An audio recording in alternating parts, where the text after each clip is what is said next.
Records show first-time participation often centered around slower waltzes familiar to European tradition before progressing to distinctly American styles. The jukeboxes became economic centers of the camp's leisure culture, costing 5 cents per play, identical to civilian establishments across America. They received approximately 175 daily plays during peak periods. Most popular selections included Glenn Miller's American Patrol, the Andrews Sisters' Boogie Woogie Bugle Boy, and Benny Goodman's Sing Sing Sing, all artists classified as culturally degenerate under Nazi cultural policies. The consistent supply of new recordings arrived monthly, despite wartime restrictions, demonstrating American commitment to maintaining morale through entertainment. Camp Commander Colonel Mary Sullivan noted in her June 1944 assessment, "The German women's exposure to American recreational norms is producing observable psychological effects. Their military bearing diminishes during musical activities, replaced by increasing curiosity and participation. This cultural program may prove more effective than formal re-education lectures." These experiences contradicted Nazi propaganda that had characterized Americans as culturally inferior and socially chaotic. Instead of encountering a disorganized society, the women observed structured freedom where rules existed but permitted individual expression. Rather than finding American women morally compromised, they witnessed female military personnel maintaining professional standards while enjoying recreational activities forbidden to German women in military service. Fort Oglethorpe's dance floor became democracy in physical form, a space where rank mattered less than rhythm, where joy was permitted without ideological justification, and where women could move freely without male approval. The jukeboxes, offering musical choice through the simple insertion of a nickel, demonstrated consumer democracy more effectively than any political lecture. These everyday recreational activities systematically undermined years of Nazi gender conditioning more effectively than direct confrontation ever could. By summer 1944, the recreation hall at Fort Oglethorpe became the center of unexpected cultural transformation. American Red Cross volunteers initiated formal dance instruction twice weekly, teaching German women the basic steps of American social dances. Miss Eleanor Wilson, a 27-year-old dance instructor from Atlanta, documented the progression in her weekly reports. German women who initially refused to participate now request specific instruction on swing steps. Their natural precision makes them quick learners once they overcome initial resistance. The musical education expanded rapidly. Camp records show weekly exposure to approximately 35 different American artists through the jukebox selections and record player programs. Glenn Miller's orchestra dominated popularity charts within the camp, followed closely by Benny Goodman, the Andrews Sisters, and Frank Sinatra. Songs featuring patriotic American themes received surprising attention from the German women who requested English translations of lyrics. "Don't Sit Under the Apple Tree" and "Boogie Woogie Bugle Boy" became unexpected favorites, their catchy melodies overcoming language barriers. As dance participation increased, physical changes became apparent. Female prisoners began adapting their military-issued clothing, rolling sleeves higher, adjusting waistbands to better accommodate movement. The military haircuts they arrived with grew out, with some attempting styles glimpsed in American magazines delivered to the camp library. YMCA volunteers noted requests for hairpins, ribbons, and makeup items previously considered unnecessary by women trained in German military austerity. The Camp Exchange reported selling 276 lipsticks during July 1944 alone, compared to just 23 during April. Language acquisition accelerated through music exposure. German women began collecting song lyrics, using them as English practice texts. Recorded conversations from August 1944 showed German auxiliaries incorporating American slang and musical terms into their daily speech.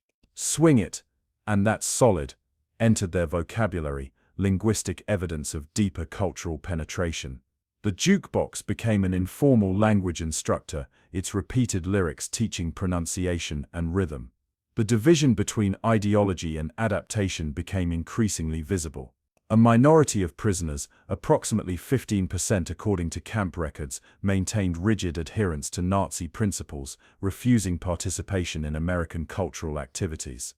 However, the majority gradually engaged, creating a statistical shift that camp administrators tracked through participation rates. Dance event attendance rose from 142 prisoners in May to 387 by September, representing 78% of the camp population. Women assigned to work details within American households or local businesses returned with observations that accelerated cultural shift. Helga Schmidt, formerly a communications specialist with the Afrika Korps, recorded in a letter home, later confiscated by censors, American homes have radio phonographs in every living room. Children dance freely without instruction. Music plays constantly in shops and restaurants.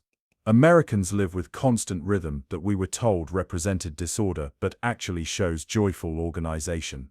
The camp newspaper, printed bi-weekly and preserved in military archives, documents increasing prisoner participation in talent shows, musical performances, and dance competitions.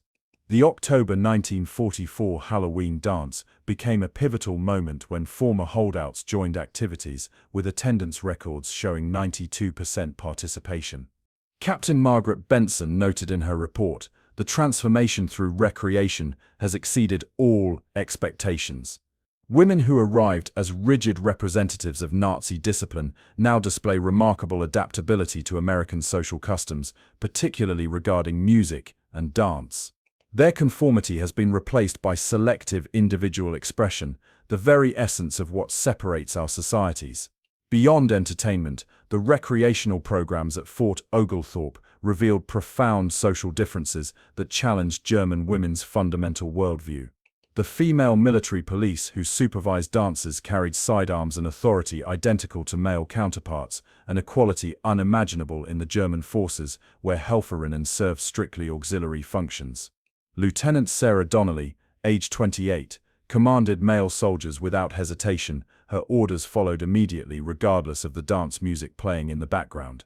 This casual demonstration of female authority during recreational activities undermined years of Nazi gender indoctrination more effectively than direct propaganda.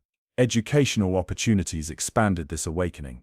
The camp library, stocked with 3,742 volumes, included college textbooks, technical manuals, and literature. Records showed German women increasingly requesting materials on American history, government, and social structures.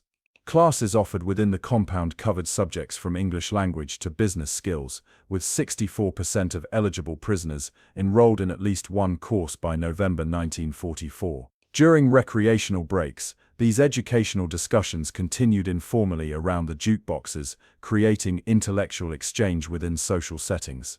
American magazines provided visual evidence of different female possibilities.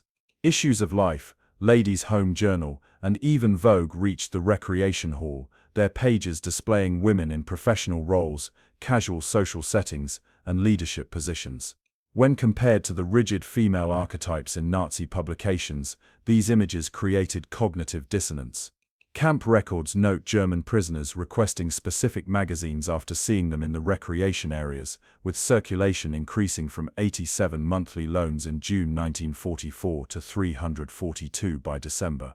The democratic nature of recreation particularly challenged Nazi hierarchy. During dance events, officers and enlisted personnel shared the floor equally.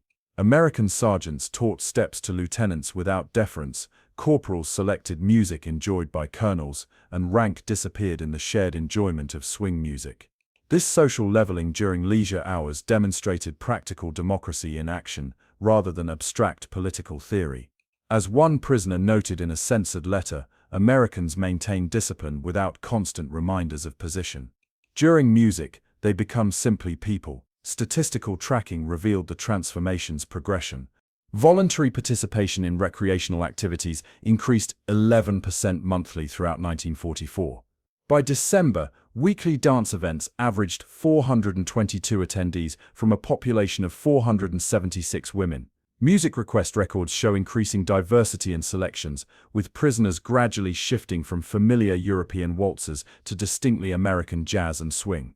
The camp exchanged processed approximately 3,800 nickel transactions weekly for jukeboxes by year's end, nearly 8 plays per prisoner. The Christmas celebration of 1944 highlighted how thoroughly American cultural norms had penetrated. The recreation hall, decorated with pine boughs and colored lights, hosted a holiday dance attended by 97% of prisoners. The German women, many wearing makeup and styled hair, joined American personnel in singing traditional carols, followed by popular holiday songs like White Christmas. Most remarkably, camp records document 127 prisoners performing American dance styles they had previously condemned as degenerate, with several winning informal competitions judged by Red Cross volunteers. Letters written home, preserved through military censorship, reveal the cognitive transformation. Ursula Hoffman, a former Signal Corps specialist, wrote, "Americans socialize with music constantly present. Their workplaces have radios, their restaurants have orchestras, even their prison camps have dance floors. This musical abundance reveals a society that values joy alongside productivity, something our leaders never understood." Another prisoner observed, "American women move differently, freely, confidently, without constant awareness of being watched. Their dances express individual personality rather than collective discipline." I now question which approach creates greater strength. Between November 1945 and March 1946, the German women's auxiliaries returned to a homeland transformed by defeat. They departed Fort Oglethorpe with unexpected baggage, not just the regulation 50 pounds of personal effects permitted by military authorities, but invisible cultural cargo carried in muscle memory, musical preferences, and altered worldviews. Many returned with handwritten song lyrics, dance step diagrams sketched on notepaper, and photographs showing their transformation from rigid military auxiliaries to women who had learned to jitterbug. The physical contrast between these returning prisoners and the German population proved immediately striking. Military medical records documented that 83% of returning female auxiliaries had gained weight during American detention, averaging 12 pounds per woman. They returned to families who had lost average 18 pounds per person during the same period.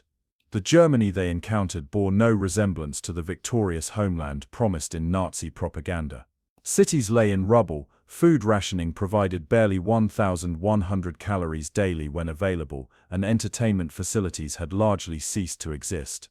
Former communications specialist Ingrid Weber described the contrast in a 1952 interview. "We stepped from American abundance into absolute scarcity. The recreation hall at Fort Oglethorpe had better electric service than entire German neighborhoods in 1946. The camp's weekly sugar allocation would have supplied a German family for months." Families received these transformed women with mixed reactions. Mothers who had maintained households under bombing and deprivation confronted daughters who returned healthier than when they'd left, bearing stories of dance halls and jukeboxes in prison camps. Erika Schmidt, formerly stationed at Fort Oglethorpe, recounted in her 1978 memoir, "My mother didn't believe Americans had allowed dancing in detention. She thought I was protecting myself from admitting mistreatment. When I demonstrated swing steps learned from WAZ instructors, she wept, not from happiness, but from realizing everything we'd sacrificed for was built on lies." These women became unwitting cultural ambassadors, carrying American music and dance into post-war German society.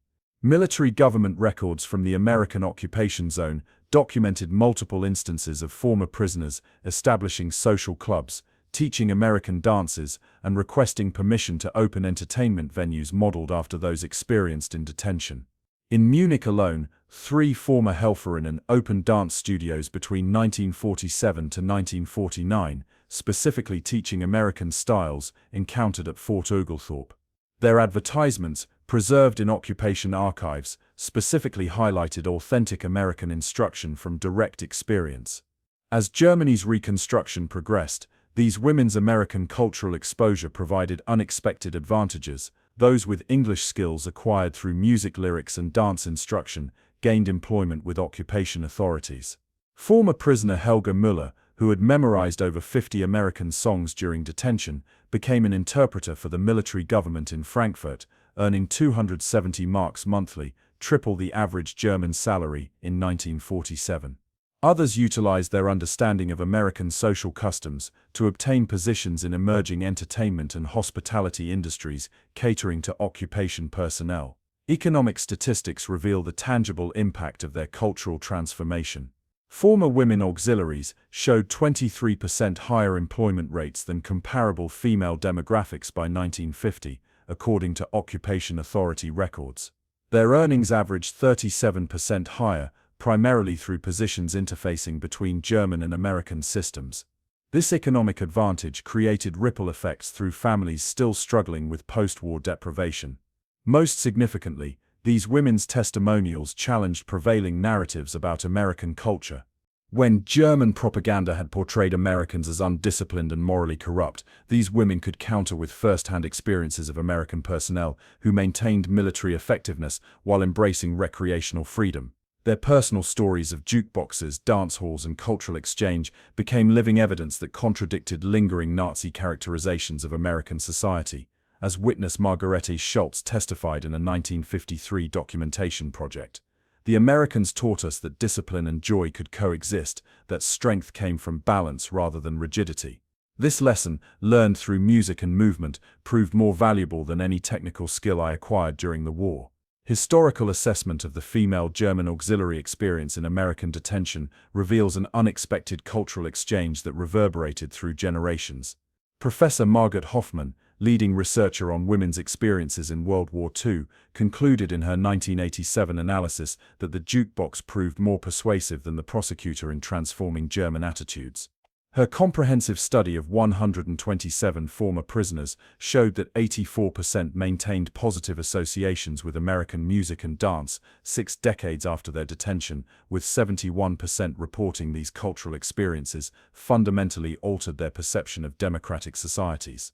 The children of these women inherited cultural memories entirely different from typical German war narratives.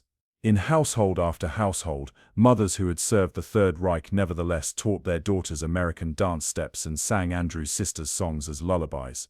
Hannah Weber, daughter of a former communications auxiliary, recalled in a 2018 oral history project, "Mother described Fort Oglethorpe's recreation hall more vividly than our own living room. She taught all the neighborhood children to jitterbug when I was growing up in 1950s Hamburg." Her detention stories always centered on music and movement, creating an image of America as a place where even enemies were invited to dance. Statistical comparisons crystallize the profound contrasts between societies. During the period of women's detention 1943 to 1946, American cultural production continued at remarkable levels despite wartime restrictions. 5.3 billion phonograph records manufactured, 400,000 jukeboxes in operation nationwide, 2.1 million radios produced for civilian use. During this same period, German civilian access to entertainment collapsed. Record production ceased entirely by 1944. Public dancing was banned in many regions to maintain war seriousness, and remaining radio production served exclusively propaganda purposes. This quantitative disparity reflected fundamentally different understandings of human needs beyond physical survival. Modern Germany bears unmistakable imprints from this cultural transmission. The first post-war German jukeboxes, manufactured in 1949 by Tonomat in the American occupation zone, were direct copies of the Wurlitzer models remembered from detention facilities.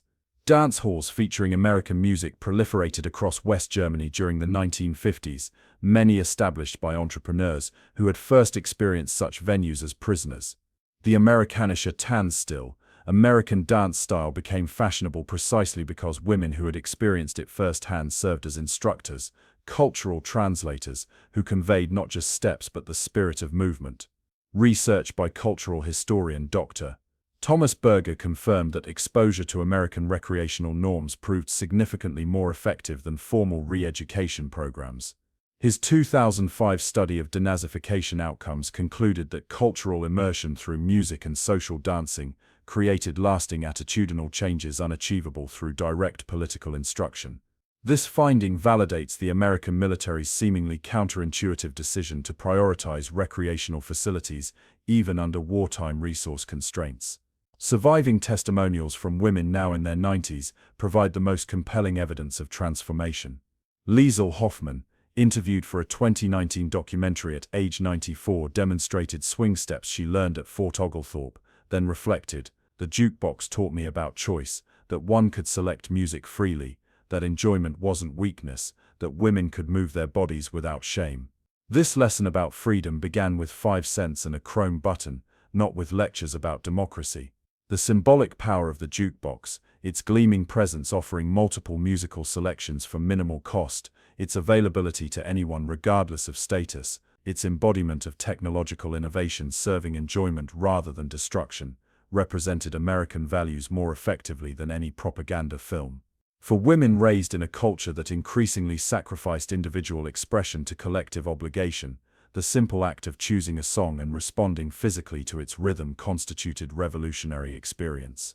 When these women returned to Germany carrying memories of jukeboxes and dancing, they brought more than nostalgia for entertainment. They carried living proof that a society could maintain order while embracing joy, could achieve victory without sacrificing pleasure, could remain strong while permitting freedom. The music that had played on Fort Oglethorpe's jukeboxes continued to echo through German Reconstruction, through economic revival, and through generational memory, transforming former enemies into cultural bridges through the universal language of rhythm and movement. The sound that had once stopped Helga Müller in bewildered amazement became the soundtrack of reconciliation, its notes connecting societies once divided by ideology, but ultimately united by shared humanity, expressed through music and dance.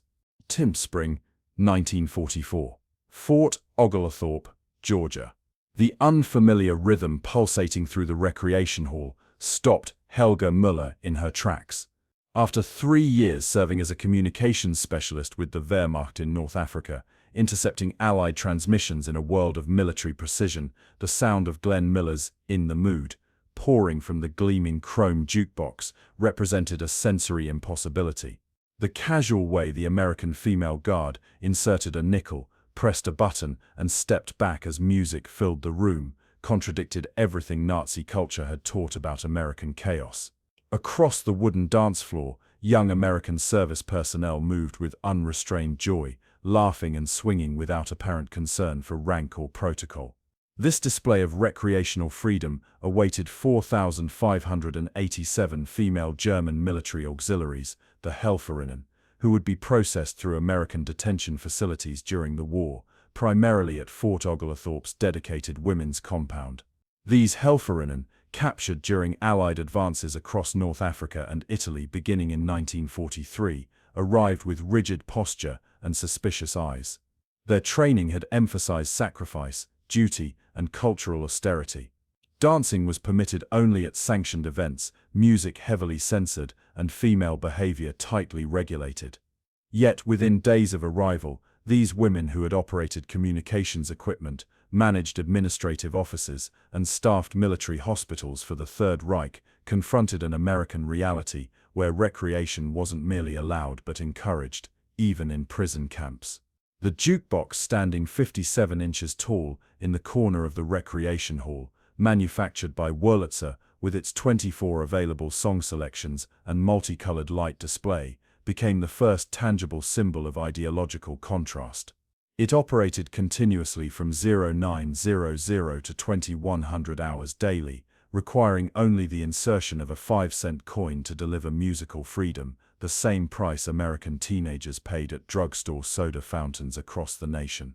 Military records documented the initial reactions. The German women appeared physically uncomfortable during musical recreation periods, noted Captain Eleanor Richardson, the facility's head administrator, in her April 1944 report. They stood with perfect posture against the walls, watching American personnel dance with evident confusion and occasional disapproval. What began as bewilderment at American musical informality would evolve into complete cultural reorientation.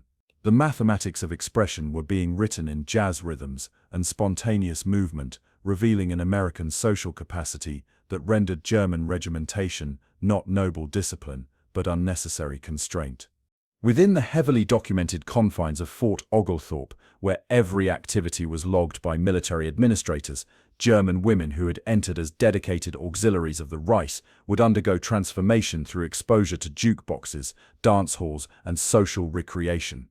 The casual freedom to select a song for 5 cents, to dance without permission, to laugh without reservation, these simple acts represented democratic choice in physical form. The Fort Oglethorpe facility, operating under Geneva Convention requirements but extending beyond them with its recreational programs, would become the setting for unexpected cultural exchange.